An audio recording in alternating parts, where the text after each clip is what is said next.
Mr. President, on behalf of the wildland fire community, I'm proud to welcome you to the National Interagency Fire Center, or NIFC for short. And we always say NIFC is a place, not an organization. We're incredibly proud of it. Thank you for coming. We're honored you're the first president to visit in the 50-year history of the Fire Center, and it's quite an honor. I'm Grant Beebe. I'm the Bureau of Land Management's Assistant Director for Fire and Aviation. And speaking for all the NIFC partners, I'd like to thank you particularly for being here and for your genuine and intense interest in wildland fire management. I just want to point out this is a coalition of partners. We have a team here. We have National Park Service, DOD, Fish and Wildlife Service, Bureau of Indian Affairs, National Association of State Foresters representing the states, FEMA, U.S. Fire Administration, of course, U.S. Forest Service, Fish and Wildlife Service. I think I got them all. Somebody will correct me. Oh, and of course, National Weather Service, one of the original partners here at NIFC. The inception of this was a Forest Service, BLM, NOAA, Fish and National Weather Service operation. So we're incredibly proud of it. We're so proud to have you here. NIFC was created 50 years ago, and it is the original and durable model for interagency, intergovernmental coordination. Extremely lengthy, intense, and damaging fire seasons like the one we're experiencing now reinforce the purpose of places like this. Through the hard work, ingenuity, and persistence of generations of fire professionals, wildfire response across the nation is unified, cooperative, and professional, and I'll say that we all stand on the shoulders of giants. We inherited this place and we're trying to keep it going. In wildland fire, there's no one community, agency, tribal organization that has enough resources to manage all of its fires. Fires don't know jurisdictional boundaries, and we try to ignore jurisdictional boundaries ourselves. One of our speakers will speak to that particularly.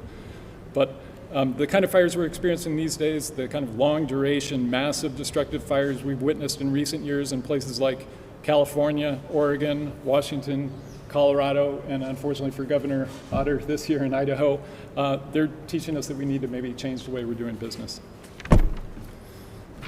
At NIFC and at innumerable regional and local fire coordination centers, the nation's wildland fire managers join forces. We direct local, state, tribal, federal firefighting resources to protect lives and livelihoods, property, infrastructure, and vulnerable natural resources. Ultimately, we all count on help from our partners when crisis strikes. In years like this, it takes the entire national wildland fire response apparatus from local, rural fire departments, rangeland fire protection associations, professional state, county, federal firefighters, military partners, thank goodness for our military partners this year, international assistance to manage fires across our landscape. I'll say people of my age tend to measure fire history in terms of fire seasons, and many of us who are a little longer in the tooth think about Yellowstone fires of 1988, of course, and what a calamitous fire season that.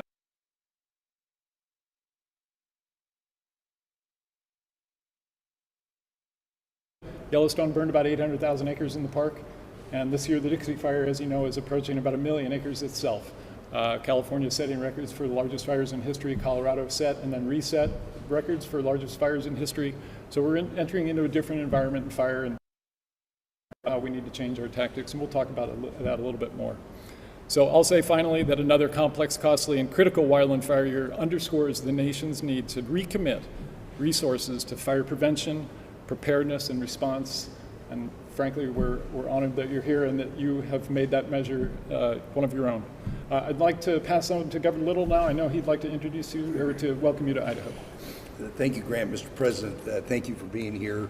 Grant really put his arms around the all hands on deck in this facility, and all these people that work here are a result of years of saying what didn't work in collaboration and what does, and they just get better at it every year. I want to talk a little bit about what we talked when you hosted the call with the Western governors about two things. One of them, thank you for asking these men and women in our firefighting to get on the fires early, given the incredible drought that we have in the West, so that we didn't have those fires we needed to worry about along with the ones we had going. But second, what we can all do as partners, the federal partners, to build a more resilient range and forest ecosystem. There's been a lot of great work done by your agencies to, whether it's share stewardship or good neighbor, but we know about 1/3 of the forest are at risk of big catastrophic fires. And we got a lot of work to do. And besides you directing the Forest Service and the BLM, the Department of Justice has a role, because so many times we'll do a lot of great work and then it'll get hung up in court for sometimes very minor reasons. If you can help us do that to where we can continue to get these fully agreed upon plans implemented, so that we are not endangering these firefighters when we put them out there, because we've got forests or even rangeland conditions where the fuels are just almost impossible to fight, would be very appreciated. And all the Western governors stand ready to work with you and your administration on it. And again, thank you for coming to Boise. Well, Gov, thank you. I have enjoyed working with the Western governors. Folks, you know, President's heard me say this before in a different context, but my colleagues used to always kid me when I was in the Senate. I was always quoting Irish poets about when I thought it was appropriate.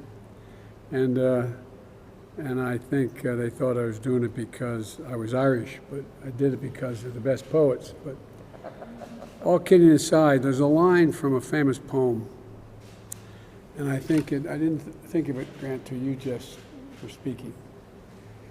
And it goes like this: that all's changed utterly. A terrible beauty has been born. Terrible beauty has been born. From the Yellowstone fire to today, all's changed in a drastic way. I need not tell Robin, the National Weather Service. It's changed, and it's not going back.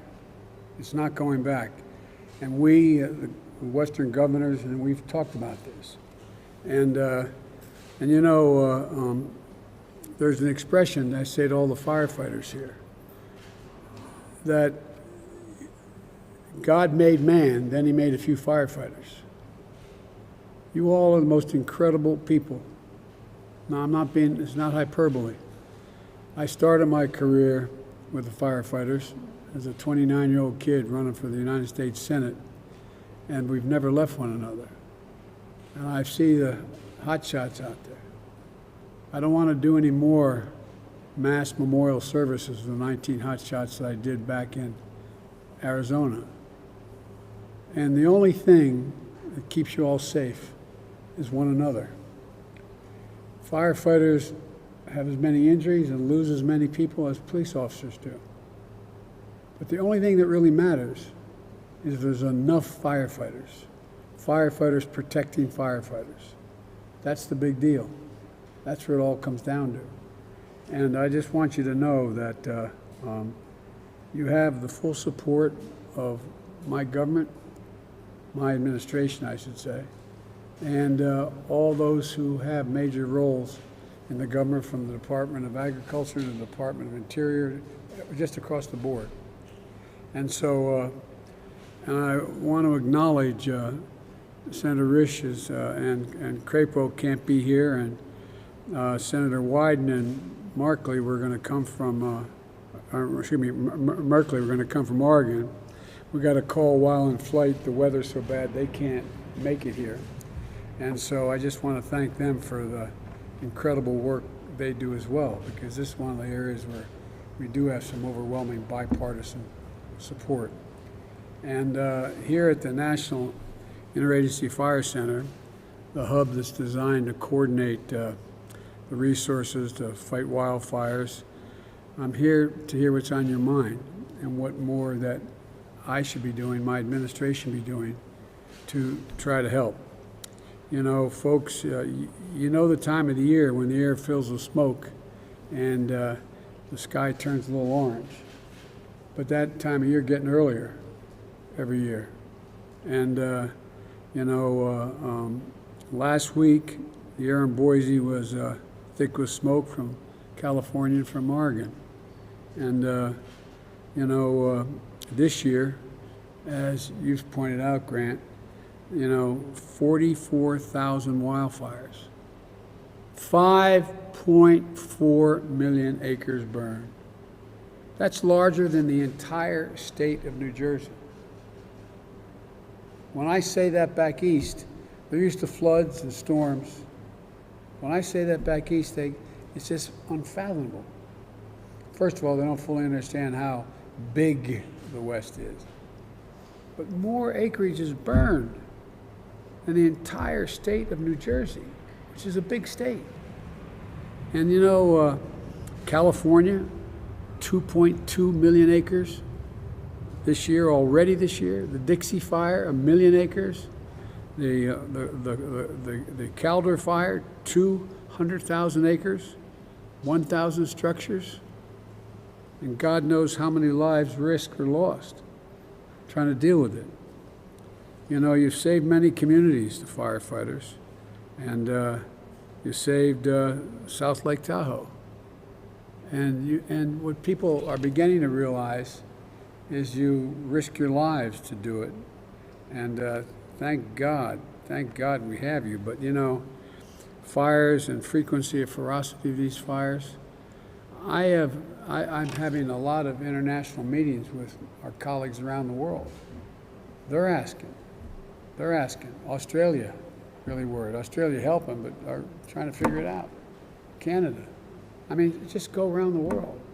And so, folks, look, the fact is that we're in a situation where too many memorials have been held, and I've directed my administration to provide for pay bonuses and incentives to ensure every federal firefighter, because that's the only authority I have, makes at least $15 an hour. I mean, they should make a heck of a lot more, but at least $15 an hour. And I'm committing to work with Congress to raise the pay gap for federal wildland firefighters. FEMA, 33 fire management assistant grants to help states pay for the cost of firefighting. It's still not enough. The costs are enormous yet. And so, you know, believe it or not, the massive shortage of fire hoses.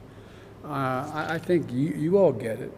But the idea that we went into this fire season with a shortage of fire hoses, that's all I heard from my guys back east and in the Midwest. No fire hoses. Well, fortunately, they thought a long time ago about a thing called the National Defense Act. And what I was able to do, the Defense Production Act, and I was able to restart production of bringing a lot of people back to work, delivering 21,920 new feet of fire hose in the front lines, putting a company back to work that was out of business. That stopped manufacturing.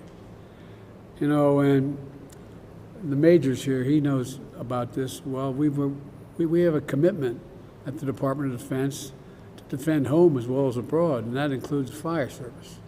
We have C-130s for fire suppression, RC-26 aircraft to provide critical fire imagery, and they're based in California. They've flown over 1,000 missions so far, 250 active duty troops, and I've gotten no pushback from the Department of Defense in this at all, none, to the Dixie Fire in California, and sharing satellite imagery that we have available to us to help monitor the growth of fires. I've directed the EPA to use this new technology we have to deliver smoke and fire and air quality information directly to people's iPhones. We'll be able to do that very shortly. It may have already begun in some places. And but one of the things we have to do is we have to build back better than what happened before all this began to come apart. And so we have a proposal, and by the way, both my Republican colleagues from this state and the Democratic colleagues from Oregon who are going to try to be here, we all support this bill I put together on infrastructure. So when we build back, we can build back better than it was before. And it literally provides for billions of dollars for wildfire preparedness, resilience and response, forest management, and public water sources. Public water sources. What people back east don't quite get is that were not for the fact we made significant investments years ago in everything from the Hoover Dam to a whole range of other things out here, a lot of people south of you wouldn't have any water. And how valuable and serious the access to that water is across the board. And, we need to add, we have $14 billion for disaster needs, including $9 billion for communities hit with wildfire and drought. We got to pass it. Got to get both houses. But that's going to, I hope, Governor, be of significant help to you. Because states can't burden it, especially smaller states. You're a big state, but I mean smaller states in terms of population can't carry this on their back. And so, this is, we're one America.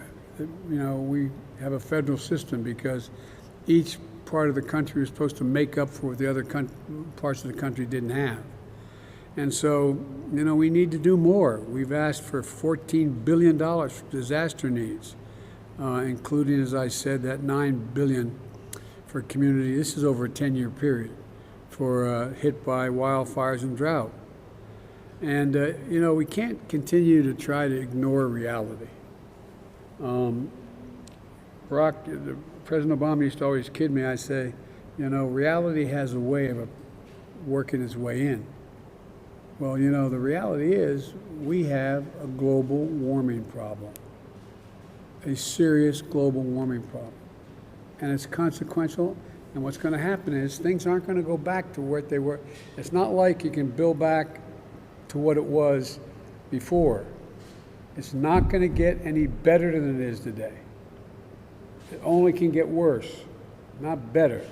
It's not like we're going to not have more problems. But we can do this, in my view. The scientists have warned us for years. The failure to curb pollution from smokestacks and automobiles and a whole range of other things is going to take its consequences. And I learned a long time ago, Gov, that as a U.S. Senator back east, that all the major streams and ponds and lakes, and for example, in New York State, they're being polluted. The fish were dying. Things were changing. And you know what it was all from? It wasn't because of what they're doing in upstate New York.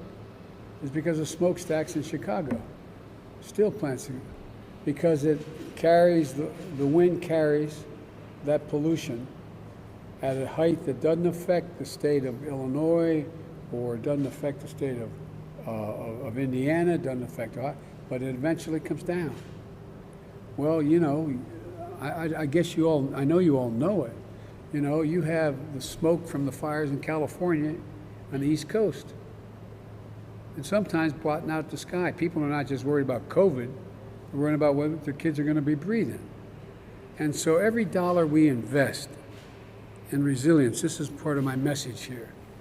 And there's a lot more I want to hear from you that you think we should be doing, and I think we should be doing as well. But for every dollar we invest in resilience, that is building back better, we save $6 down the road in the future. And you all know the number. Studies show extreme weather cost America last year $99 billion. Extreme weather. It's not just fires. I mean, more people died. I was in Louisiana, Mississippi, all through the South for Hurricane Ada. Well, guess what? More people died in Brooklyn than died in Louisiana. More people. The floodwaters were immense. Never seen anything like it. People were drowning in their homes because there was tornado warnings that go to their basement, and all of a sudden the flood comes through the windows, up to the ceiling, can't get out, people dying. So I guess, to state the obvious, you all are incredible in what you're doing. But I also think about the jobs we're losing due to the impact of supply chains and industries that are being held up. I'm looking forward to this briefing. My message to you is, when we build back, we have to build back better. It's not a Democrat thing. It's not a Republican thing. It's a weather thing. It's a reality. It's serious. And we can do this. We can do this. And in the process, building back, we can create jobs, not lose jobs. We can create jobs. So I'm going to stop here and turn it back to you, Grant. And thanks for hosting us. And I understand as a former smoke jumper, you're crazy too. God love you all. I grew up in a little town called Claymont, Delaware, and I went to school. I used to tell Frank Church this. My first job offer, where I wanted, my wife, deceased wife, and I wanted to move to Idaho because we think, not a joke, it's such a beautiful, beautiful state. And I interviewed for a job with Boise Cascade. And in the meantime, there was a war going on. Anyway, but the whole point was that I used to always kid Frank, but I grew up in this little steel town called Claymont, Delaware, when Scranton shut down because of coal dying. And I went to a little Catholic grade school called Holy Rosary. And it was on, before I-95, there used to be a thing called the Philadelphia Pike. And so my mom would drive me we only lived about a mile from school, and the school bus wasn't around then, and drive me to the parking lot. And right across the street from the school was a fire station, Claymont Fire, volunteer fire company, but they're really good.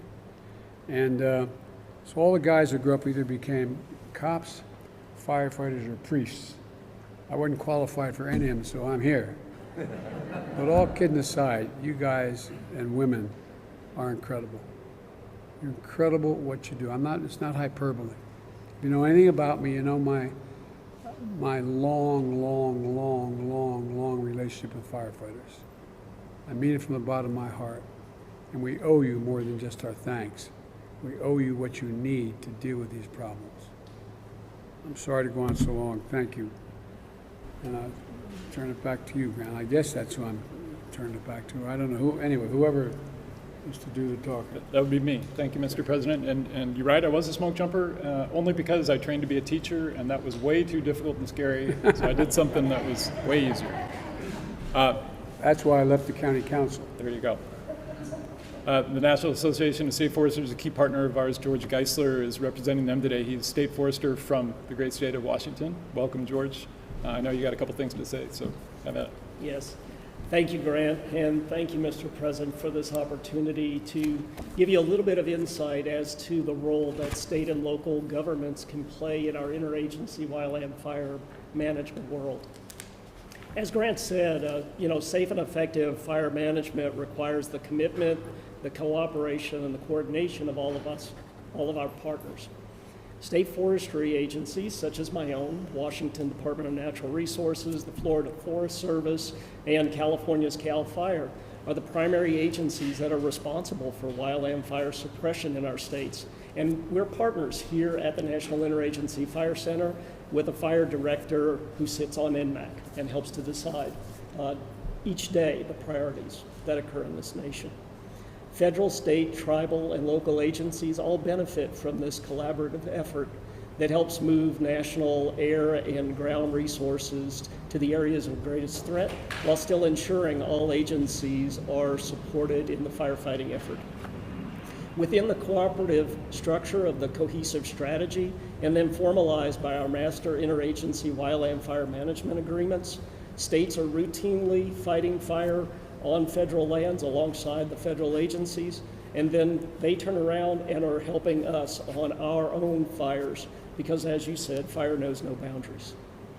Nationwide, state forestry agencies are responsible for wildfire protection on about 1.5 billion acres, and about 1.1 billion of those acres are actually state and privately owned forest lands. And so far this year, of those 44,000 fires that you've heard, states have responded to about 33,000 of those. We routinely are about 75% of the numbers of wildfires that occur in this country. So states contribute, in addition to that, just hundreds of millions of dollars annually to provide wildland firefighting resources, like firefighters, engines, heavy equipment, aircraft. And all of this goes into the national effort along with our federal partners.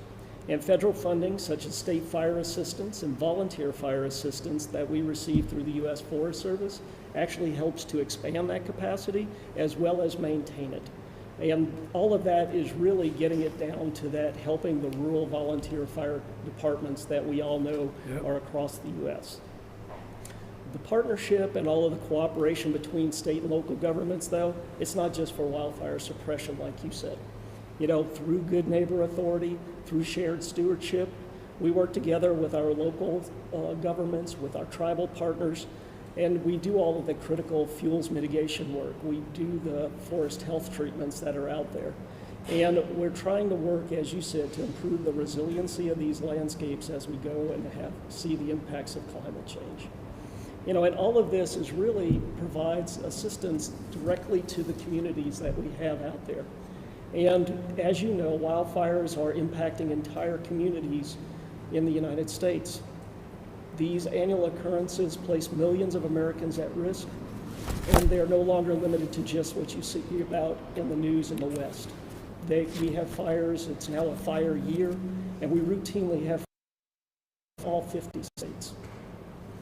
But the threat to catastrophic wildfire in America's wildland-urban interface, it really demands national attention. And it needs to be unified, it needs to be multifaceted, it needs to take on prevention, mitigation, response, and recovery. And it's just like you see wildland fire suppression being managed at this building, we need that effort to protect our wildland-urban interface. So as chair of the National Association of State Foresters Wildland Committee, I really do appreciate you coming and putting this focus on wildland fire suppression and what we can all do together to address this issue that we're all facing, be it climate change, landscape resiliency, or the threats to our communities, and look forward to working with you. Can I ask you a question? Of course. One of the things that I've been working on with some others is